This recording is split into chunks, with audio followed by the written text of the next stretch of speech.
ఏమయ్యా రేవంతమయ్యా ఊరించి ఉగాదికో పూజ ఇస్తున్నావు అని అడిగిన పాపానికి వామ్మో రేవంతమయ్యా నీ దండం పెట్టి కారు పార్టీ ఉన్నది ఊరు వీకి చారు కాస్తున్నాడు అన్నలా ఇక మరి పెదలను చూకుంటాడా కేసీరావయ్య కరీంనగర్ కథనం పేరిలా కయ్యానికి లేస్తుండులా చూడు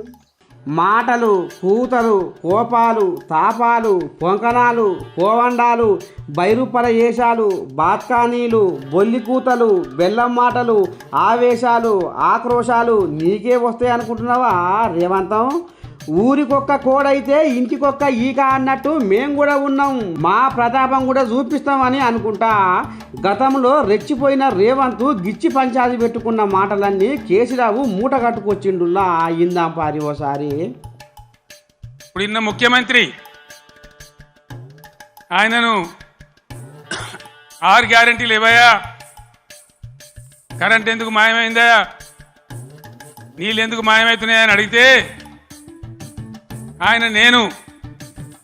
పండబెట్టి తొక్కుతా పేగులు మెడలేసుకుంటా పెండ ముఖానికి రాసుకుంటా చీరుతా సంపుతా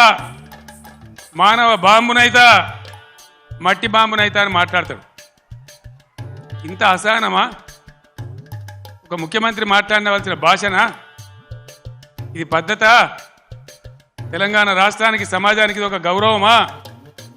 దయచేసి ప్రజలు ఆలోచించాలని చెప్పి నేను కోరుతాను ఇక ఇప్పుడు ఊరు ముందరి చేనైనా ఉరువ కట్ట అయినా ఇంటి మనిషి అయినా బద్ద పరుగైనా బట్ట కలిమి వాడైనా మరో కోంట దున్నుతా అని ఎద్దు అన్నట్టు వెనకటికి అధికారం పోయినాక ఏడికి పడితే ఆడికి పోయి జనాల దృష్టిని మలుపుకుంటందుకు మరో అడుగు ముందడుగు వేస్తున్నాడు ఆ పెద్ద మనిషి కేసీరావు అంతే కదా తాకితేనే మోగుతారు తడిస్తేనే గుడిసెకత్తారు అన్నట్టు ఇక మరి ఇదంతా లోకానికి ఎరుకున్న ముచ్చటేనా